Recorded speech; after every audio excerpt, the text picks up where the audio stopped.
Hello aspirants, welcome to GLD SSC Tamil. நான் தான் Gokul.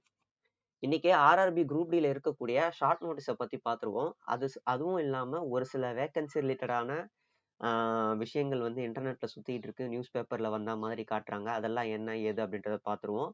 Next இதே குரூப் டி எக்ஸாம் 2019 நடந்தது. அதோட நோட்டிஃபிகேஷனையும் வச்சு கம்பேர் பண்ணி எக்ஸாம் எந்த பேட்டர்ன்ல இருக்கும், எந்த மாதிரியான கேள்விகள் கேட்பாங்க, சிலபஸ் என்ன, இது எல்லாமே வந்து டீட்டெயில்டா பார்த்துருவோம். இதை விட டீட்டெயில்டான வீடியோ வந்து ஒன்ஸ் நோட்டிஃபிகேஷன் அஃபிஷியல் நோட்டிஃபிகேஷன் லென்த்தான நோட்டிஃபிகேஷன் வந்ததுக்கு அப்புறம் நம்ம சேனல்ல வரும். தென் ஹவு டு அப்ளை அப்படின்ற ஒரு வீடியோ வந்துடும். சரிங்களா? சரி, முதல்ல வந்து பார்த்துருவோம். என்னது இந்த ஷார்ட் நோட்டீஸ் சிஇஎன் நம்பர் 8/24 இந்த மாதிரி வந்து ஒரு வந்திருக்கு. இது எப்பயுமே வர்றதுதான்.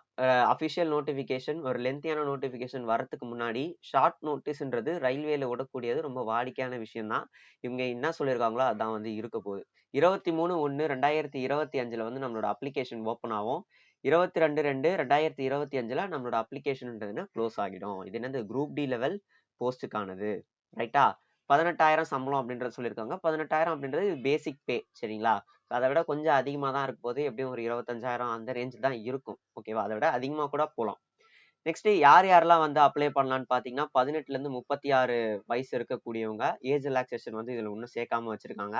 நெக்ஸ்ட் 32,000 வேகன்சி வந்து இருக்குன்னு சொல்லியிருக்காங்க அப்ராக்சிமேட்டா. இந்த வேகன்சின்றது அதிகமாகறதுக்கு வாய்ப்பு தான் இருக்கு தவிர கம்மியாகிறதுக்கான வாய்ப்பு இல்லை, அதிகமாக தான் ஆகும். அந்த வேகன்சி பத்தின விஷயங்களை அடுத்த 2-3 ஸ்லைட்ல வந்து பார்த்துருவோம். ரைட்டா? நெக்ஸ்ட் நெக்ஸ்ட் வந்து ஓபிசி, எஸ்சி, எஸ்சி இவங்கலாம் வந்து அட்டன் பண்ணிக்கலாம். அதோட இது சிஇஎன்ல இருக்குன்னு சொல்றாங்க. பட் அது வந்து நம்ம வந்து இந்த பெரிய நோட்டீஸ் வரும்போது தான் தெரியும். அஃபிஷியல் நோட்டிஃபிகேஷன் வரும்போது தான் தெரியும். அதெல்லாம் விட்டுருங்க. எக்ஸாம் ஃபீஸ் பார்த்தீங்கன்னா ரூ. 500 ரூ. 250. ரூ. 500ன்றது ஓபிசி, ஜெனரல் கேட்டகரி இவங்க எல்லாருக்குமே வந்து ரூ. 500ன்றது ஃபீஸ். ரூ. 400 என்ன பண்ணிடுவாங்க அப்படின்னா ரீஃபண்ட் பண்ணிடுவாங்க. ரைட்டா? நெக்ஸ்ட் ₹250ன்றது ஃபீமேல் கேண்டிடேட்ஸ், டிரான்ஸ்ஜெண்டர், பிடபிள்யூடி, அதுக்கப்புறம் எஸ்சி எஸ்டி கேண்டிடேட்ஸ் இவங்க எல்லாருக்குமே என்ன ஆகும்னா பே பண்ணி ஆகணும். அவங்களுக்கு அந்த ₹250 என்ன ஆகிடும், ரீஃபண்ட் ஆகிடும். ரைட்? ஸோ இதெல்லாம் தான் பார்த்தீங்கன்னா இந்த ஷார்ட் நோட்டீஸ்ல முக்கியமான பாயிண்ட்ஸா இருந்தது. நெக்ஸ்ட் நம்ம என்ன பார்க்க போறோம் அப்படின்றத பார்த்தீங்கன்னா வேகன்சி ரிலேட்டடான ஒரு சில போஸ்ட் இன்டர்நெட்ல சுத்திட்டு இருக்கிற விஷயங்கள் எல்லாத்தையுமே பார்த்துருவோம். இது பார்த்தீங்கன்னா ராஜஸ்தான் நியூஸ் பேப்பர்ல வந்தது. சரிங்களா? ராஜஸ்தான் டாட் ஏதோ ஒரு நியூஸ் அந்த மாதிரி வந்தது. அதுல வந்தது. இந்த நோட்டீஸ் வந்து வந்தது. ஹிந்தியில இருந்தது. நான் என்ன பண்ணியிருக்கேன்னா அது கூகுள் டிரான்ஸ்லேட் பண்ணி இங்கிலீஷ்ல போட்டு வச்சிருக்கேன். ஸோ இதுல இருக்கக்கூடியது எல்லாமே யூஸ்வலா வரக்கூடியது தான். பட் நீங்க படிச்சு பார்த்தீங்கன்னா தெரியும். இங்க என்ன சொல்லியிருக்காங்கன்றத பாருங்க. The number of posts will increase in this recruitment. Recruitment will be done on almost double the post அப்படின்னு சொல்றாங்க. அதாவது இதுக்கு முன்னாடி பார்த்தீங்கன்னா ஒரு லைன்ல கொடுத்திருக்கான். 1,00,000 போஸ்ட் வந்து வேக்கண்டா இருக்கு. குரூப் டில வந்து 1,00,000 பணியிடங்கள் மோர் தென் 1 லேக் வந்து காலியா இருக்கு. ஸோ இப்போ 32,000 இருக்கிறது டபுள் த டைம்ஸா இருக்கலாம் அப்படின்றத சொல்றாங்க. 32,000 இருக்கிறது 64,000 வேக்கன்சியை வந்து இதுல விடலாம் அப்படின்ற மாதிரி சொல்லியிருக்காங்க. இது வந்து விடலாம் வாய்ப்பு இருக்கு. சரியா? ஸோ அந்த மாதிரி சொன்னது இது. நெக்ஸ்ட் இன்னொரு ஒரு நியூஸ் பேப்பர். அந்த நியூஸ் பேப்பர்ல வந்து எம்ப்ளாய்மெண்ட் சைடு நியூஸ் வந்து இருக்கு. இதுல என்ன சொல்லியிருக்காங்கன்னா வந்து அதே 10th ஐடிஐ தான். 58,242 போஸ்ட் இருக்கு. இந்த பாயிண்ட் மேன் பி, அதுக்கப்புறம் track machine, assistant bridge, track maintenance இது எல்லாமே வந்து குரூப் டி ரிலேட்டட் போஸ்ட் தான். ஸோ இவங்க என்ன சொல்லியிருக்காங்கன்னு பாருங்க. 58,242 போஸ்ட் இருக்குன்னு சொல்லியிருக்காங்க. ரைட்டா? இது வந்து ஃபேக்கா இருக்கலாமா இல்ல ரியலா இருக்கலாமா அப்படின்னு கேட்டீங்கன்னா ஒரு ஆப்ல இருந்து வந்தது, ஒரு வெப்சைட்ல இருந்து வந்தது அப்படின்னா நம்ம ஃபேக் அப்படின்ற மாதிரி சொல்லிடலாம். ஆனா வந்து இதுல பாத்தீங்கன்னா ஒரு நியூஸ் பேப்பர்ல பிரிண்ட் பண்ணிருக்கிறதுனால மேபி நடக்கிறதுக்கான வாய்ப்புகள் இருக்கு. ஸோ நம்ம இப்ப என்ன நினைக்கணும் அப்படின்னா நமக்கு 32,000 வேக்கன்சின்றதே அதிகமான வேக்கன்சி தான். ஸோ அதனால நம்ம என்ன பண்ணிக்கலாம், இந்த 52,000 வேக்கன்சி இருக்கு அப்படின்ற மாதிரி நினைச்சுக்கலாம். ஓகேவா? அப்படியே ஃப்ரீயா விட்டுருங்க. இதெல்லாம் ஓகே. பட் வந்து ஒரு ஜோனுக்கும் தான் வேக்கன்சின்றது பிரியும். சென்னைக்கு வந்து ஒரு குறிப்பிட்ட வேக்கன்சி இருக்கும். அதுக்கப்புறம் வந்து மும்பைக்கு ஒரு குறிப்பிட்ட வேக்கன்சி இருக்கும். ஸோ அவங்க இதுல அதாவது என்ன சொல்றது, ஆர்ஆர்பி சென்னையில அப்ளை பண்றவங்களுக்கு ஒரு குறிப்பிட்ட வேக்கன்சி. ஸோ இந்த மாதிரி தனித்தனியா தான் பிரிச்சு இருக்க போது 58,000 இல்ல 32,000 அப்படின்றது ஹோலா தெரியுமே தவிர நமக்கான வேக்கன்சி அப்படின்றது ஒரு 2000மோ 3000மோ 4000மோ அதுவே வந்து அதிகம் சரிங்களா, அதை விட கம்மியா தான் இருக்கும். ஸோ அதனால வந்து எனக்கு வேக்கன்சி அதிகமா இருக்கு ஆஹா ஓஹோ அப்பெல்லாம் வந்து எதுவுமே யோசிக்க தேவையில்ல. நமக்கு எக்ஸாமுக்கு வந்து டைம் வந்து நிறையா இருக்கு. ஸோ இப்பத்துல இருந்து ஸ்கிராச்ல இருந்து ஆரம்பிச்சா கூட நம்ம என்ன பண்ணிடலாம், நல்லா வந்து இதுல படிச்சு கிளியர் பண்ணலாம் ப்ராப்பரான ப்ராக்டிஸ் இருந்ததுன்னா. சரி, ஆர்ஆர்பி குரூப் டி 2019ஓட விஷயங்கள் என்ன ஏது அப்படின்றத பார்ப்போம். பிகாஸ் நம்ம இதுக்கு முன்னாடி ஷார்ட் நோட்டீஸ்ல வந்து நம்மளோட எஜுகேஷன் எக்ஸாம் பேட்டர்ன் வந்து பார்க்கல. அதுக்கப்புறம் வந்து A1 B1 இந்த மாதிரியான விஷயங்கள் பார்க்கல. நெக்ஸ்ட் பிசிக்கல் டெஸ்ட் எப்படி இருக்குன்றத பார்க்கல. எக்ஸாம்ல இருக்கக்கூடிய சிலபஸை பார்க்கல சரியா. ஸோ அது எல்லாத்தையுமே தான் நம்ம என்ன பண்ணி போறோம் இப்போ பார்க்க போறோம். A2 A3 B1 ஸோ இந்த மாதிரியானதெல்லாம் நீங்க என்ன பண்ணுங்கன்னா ஒன்றும் இல்லை, ஒரு கண்ணாடி கடைக்கு போங்க. இந்த இந்த பேஜை வந்து என்ன பண்ணுங்க, காமிங்க. காமிச்சிட்டு இதுல எது இருக்கு எது இல்லை அப்படின்றத கேட்டிங்கன்னா அவங்களே வந்து சொல்லிடுவாங்க. அதாவது பார்த்தீங்கன்னா பவர் வந்து 2ல இருக்கணும் 3ல இருக்கணும் அப்படின்ற மாதிரி சொல்லுவாங்க. ஸோ அதை வந்து நமக்கு தெரியாது, அவங்களுக்கு தான் தெரியும் அந்த டேர்ம்ஸை. நீங்க டேரெக்டாக எடுத்துன்னு போய் காமிச்சிங்க அப்படின்னா அவங்களே சொல்லிடுவாங்க. நான் வந்து என்ன பண்ணியிருந்தேன், எங்க வீட்டு பக்கத்துல இருக்கிற ஹாஸ்பிட்டல்ல போயிட்டு இந்த மாதிரி எக்ஸாமுக்கு அப்ளை பண்ண போறேன், ஸோ இது வந்து கரெக்டா இல்லையா அப்படின்றதெல்லாம் கேட்டேன். அவங்க தெளிவா வந்து சொல்லியிருந்தாங்க. இந்த B2னா என்ன, C1 C2 இது எல்லாமே. ஸோ இத வந்து நீங்க ஓனா வந்து சூஸ் பண்ணாம ஒரு ஹாஸ்பிட்டல்ல ஒரு ஒரு கண்ணாடி கடையில வந்து நீங்க பார்க்கறது வந்து ரொம்ப பெட்டர். நீங்களா எதுவுமே சூஸ் பண்ணிடாதீங்க. இத பார்த்துட்டதுக்கு அப்புறம் தான் நீங்க அப்ளிகேஷனே வந்து போடணும். சரியா? இது ரொம்ப மஸ்ட். நெக்ஸ்ட் லேசர் பண்ணியிருந்தா வந்து வருமா? நம்ம எழுதலாமா? இந்த மாதிரி கேள்விகள் எல்லாமே நம்ப 2025 அந்த நோட்டிஃபிகேஷன் வந்தா தான் வந்து தெரியும். ஃபுல் லென்த் நோட்டிஃபிகேஷன் வந்தா தான் தெரியும். சரிங்களா? ஸோ இப்பயே வந்து கமெண்ட்ல வந்து கேட்க ஆரம்பிச்சிடாதீங்க. எனக்கும் வந்து தெரியாது. நோட்டிஃபிகேஷன் வரப்போது பார்த்துக்கலாம். அடுத்து ஸோ கம்ப்யூட்டர் பேஸ்டு எக்ஸாம் தான் இருக்க போகுது. மொத்தம் 90 நிமிஷம்ன்றது இருக்க போகுது. 25 science question, 25 maths question, 25 reasoning, general awareness and current affairs 20 question. மொத்தம் பார்த்தீங்கன்னா 100 கொஸ்டின்ன்றது இருக்கு. இதுல சயின்ஸுக்கு 25 கொஸ்டின் கொடுத்து வச்சிருக்காங்க ரைட்டா. ஸோ இதுதான் பார்த்தீங்கன்னா இப்படிதான் இருக்க போகுது. ஒரு கொஷினும் ஒரு மார்க் இருக்க போது. நெகட்டிவ் மார்க்ன்றது 0.33 1/3 ஆஃப் மார்க். நம்ம வந்து தப்பா எழுதணும் அப்படின்னா நம்ம நல்லா எழுதின மார்க்ல இருந்து 0.33 மார்க்ன்றது காணாம போயிடும். Right. Next question types and syllabus. Question வந்து எப்படியும் கண்டிப்பா ஆப்ஜெக்டிவ் டைப்ல தான் இருக்கும். மேத்தமெட்டிக்ஸ்ல என்னென்ன கொடுத்துருக்கான், number system, BODMAS, decimal fraction, LCM HCF. இது நார்மலா வரக்கூடியது. நல்லா பாருங்க. ஸ்டாட்டிஸ்டிக்ஸ், அப்புறம் trigonometry, geometry, algebra, calendar and clock. அப்புறம் வேற என்ன இருக்கு, ஸோ இதெல்லாம் இருக்குன்னு சொல்றாங்க. ப்ராபபிலிட்டி பத்தி எதுவுமே பேசல. நெக்ஸ்ட் கோஆர்டினேட் ஜாமெட்ரி பத்தியும் வந்து இங்க எதுவுமே பேசல ரைட்டா. ஸோ இங்க எதுவுமே பேசல அப்படின்றதுனால கோஆர்டினேட் ஜாமெட்ரி வராது, இல்ல ப்ராபபிலிட்டி வராதுன்னு இல்லை, வரத்துக்கான வாய்ப்புகள் இருக்கு. Next general intelligence and reasoning. ரீசனிங்ல நம்ம நார்மலா SSCல என்னென்னலாம் இருக்குமோ அது எல்லாமே இருக்கும். அதுவும் இல்லாம இந்த ஆர்கியூமெண்ட்ஸ் அசம்ஷன் இருக்கும், ஒரு சில பசில் ரிலேட்டட் கொஸ்டின் இருக்கும், டேட்டா சஃபிஷியன்சி இருக்கும். ஸோ இது எல்லாமே வந்து நம்ம என்ன பண்ணிக்கணும்னா பார்த்து வச்சுக்கணும். Next general science. General science பார்த்தீங்கன்னா 25 கொஸ்டின்ஸ் வருது. 25 கொஸ்டின்ஸ் வருது. அந்த 25 கொஸ்டின்ஸ் எங்க இருந்து கேட்கறான்றத பாருங்க. பிசிக்ஸ் எங்கடா இருக்கு, பிசிக்ஸ், கெமிஸ்ட்ரி, லைஃப் சயின்ஸ் இதுல இருந்து தான் கேட்கறாங்க. எத்தனாவது லெவல்ல இருந்து பார்த்தீங்கன்னா 10th லெவல்ல இருந்து கேட்கறாங்க ரைட்டா. CBSE போர்ஷன்ல இருந்து. ஓகே, 10th லெவல் வரைக்கும் படிச்சா போதும். அதாவது 6ல இருந்து 10 வரைக்கும் இருக்கக்கூடிய NCERT புக்ஸை வந்து படிச்சா போதும். General awareness on current affairs, current affairs related ஆனது, ஜென்ரல் அவேர்னஸ் ரிலேட்டட் ஆனது, இது எல்லாமே வந்து கேட்பாங்க. சயின்ஸ் அண்ட் டெக்னாலஜி ரிலேட்டட் வந்து நீங்க நல்லா படிச்சு வச்சுக்கணும். சயின்ஸ் அண்ட் டெக்னாலஜி ரீசெண்டா ஒரு ரெண்டு வருஷத்துல வந்து என்னென்னலாம் மாறி இருக்கு, ஏதாவது ஆப் உருவாக்கி இருக்காங்களா, இல்ல ஏதாவது கம்ப்யூட்டர் சூப்பர் கம்ப்யூட்டர் ஏதாவது உருவாக்கி இருக்காங்களா, எந்த ITI உருவாக்கி இருக்காங்க, இதையெல்லாம் வந்து பாக்குறது வந்து நல்லது ரைட்டா. சரி, இப்போ ஜென்ரல் சயின்ஸை பத்தி கொஞ்சம் பாத்துருவோம்.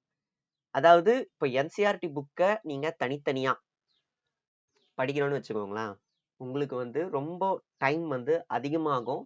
6th வந்து கதைகள் அதிகமா இருக்கும், கண்டென்ட் வந்து கம்மியா இருக்கும். 10th கண்டென்ட் அதிகமா இருக்கும், கதைகள் கம்மியா இருக்கும். ஒரு பிகினர் வந்து படிக்க முடியுமா அப்படின்னு கேட்டீங்கன்னா படிக்க முடியாது. நிறைய பேர் வந்து நடுவுலயே வந்து நிப்பாட்டினவங்க இருக்கிறாங்க சரிங்களா. நான் தான் NCERT படிக்க சொல்லுவேன். NCERT வந்து கண்டினியூ பண்ண முடியாம நிறைய பேர் இருக்காங்க. ஸோ இதெல்லாம் வந்து கேள்விப்பட்டு தான் என்ன பண்ணியிருந்தேன்னா நான் ஆல்ரெடி என்சிஆர்டி சயின்ஸ் வந்து கம்ப்ளீட் பண்ணிட்டேன். நான் ஹேண்ட் ரிட்டன் நோட்ஸா வந்து எழுதி வச்சிருந்தேன். பட் என்னோட ஹேண்ட் ரிட்டன் நோட்ஸை வந்து நான் அப்படியே உங்களுக்கு கொடுத்தேன் அப்படின்னா அது அந்த அளவுக்கு வந்து படிக்கிற மாதிரி இருக்காது, பிகினர் ஃப்ரெண்ட்லியாகவும் இருக்காது. ஸோ என்ன பண்ணியிருந்தேன், மறுபடியும் ஒரு ரீட் பண்ணுவோம் எல்லாத்தையும். என்சிஆர்டி வந்து 6ல இருந்து 10 வரைக்கும் சயின்ஸ் படிப்போம்.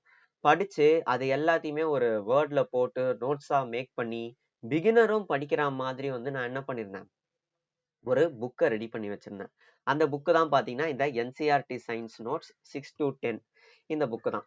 குறைஞ்சது இப்போதைக்கு பார்த்தீங்கன்னா ஒரு 50 பேர்கிட்ட வந்து இந்த புக்கு டெலிவரி ஆயிடுச்சு. ரிவ்யூஸும் பார்த்தீங்கன்னா நல்ல பாசிட்டிவான ரிவ்யூஸ் தான் வந்திருக்கு. நம்ம புக்கோட ஸ்பெஷாலிட்டி என்னன்னா, என்சிஆர்டில இருக்கக்கூடிய கீவேர்ட்ஸ் எல்லாமே அதுல இருக்கும். சரிங்களா? இப்போ ஒரு கொஸ்டின்ல இப்போ என்சிஆர்டில ஒரு குறிப்பிட்ட கீவேர்ட் இருக்குன்னா, அந்த கீவேர்டும் இன்க்ளூட் பண்ணி நான் என்ன பண்ணியிருக்கேன், இந்த சயின்ஸ் நோட்ஸை வந்து மேக் பண்ணியிருக்கேன். அதுவும் இல்லாம, இஃப் ஏதாவது ஒரு ப்ராப்ளமேட்டிக் சம் வந்தது, ஒரு எக்ஸாம்பிள் சம் இருக்கு அப்படின்னா, அதையே நான் என்ன பண்ணியிருக்கேன், இந்த புக்ல இன்க்ளூட் பண்ணியிருக்கேன். சரி புக்ல இன்க்ளூட் பண்ணிருக்கியே அது எப்படி அப்படின்னு கேட்டீங்கன்னா, QR கோட் ஒன்று கொடுத்துருக்கேன். அந்த QR கோடை நீங்க ஸ்கேன் பண்ணீங்கன்னா டைரக்டா வந்து யூடியூப் ஓப்பன் ஆகும். அந்த யூடியூப்ல அந்த வீடியோல உங்களுக்கு என்ன தெரியும், இந்த சாப்டர்ல இருக்கக்கூடிய எக்ஸாம்பிள் சம்ஸ், அதாவது ப்ராப்ளம் சம்ஸ்லாம் வந்து என்னென்ன இருக்கு, எப்படி போடணும், அது எல்லாமே வந்து நான் தனித்தனியா வந்து எக்ஸ்பிளைன் பண்ணியிருப்பேன். இந்த புக்கோட ரேட் பார்த்தீங்கன்னா, இந்த ரேட் தான் வந்து கொஞ்சம் ஒரு மாதிரி விஷயம்.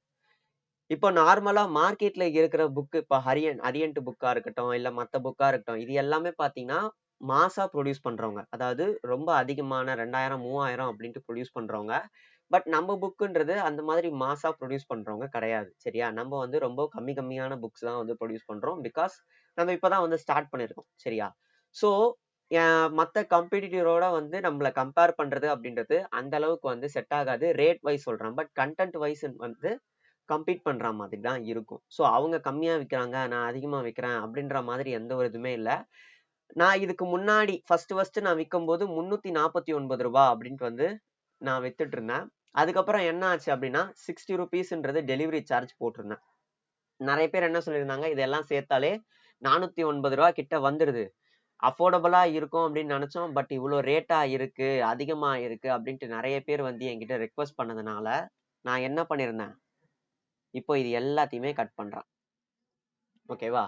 ஸோ டெலிவரி சார்ஜ் அது இது எதுவுமே கிடையாது. ப்ராஃபிட் எனக்கு அந்த அளவுக்கு வரலைனாலும் பிரச்சனை இல்ல.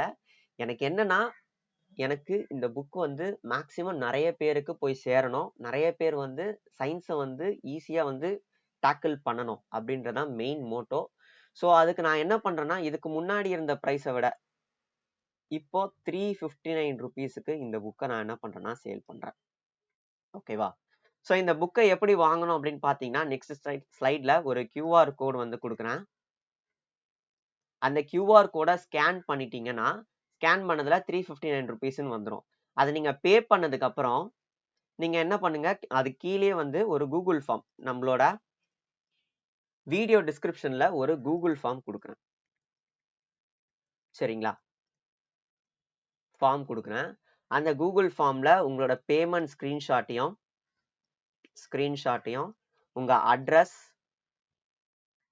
அப்புறம் ஃபோன் நம்பர், ஸோ இது எல்லாமே வந்து எழுதி அதனா இது நோட் பண்ணி வச்சிருங்க. வச்சதுக்கு அப்புறம் உங்களுக்கு ஒரு கன்ஃபர்மேஷன் கால் 10 ஹார்ஸ்க்குள்ள வந்துரும். அந்த 10 ஹார்ஸ்க்குள்ள வந்ததுக்கு அப்புறம் உங்களுக்கு 7 வொர்க்கிங் டேஸ்ல உங்களோட புக் ரிசீவ் ஆயிடும். 7 வொர்க்கிங் டேஸ்ன்றது மேக்ஸிமம் 7 வொர்க்கிங் டேஸ்.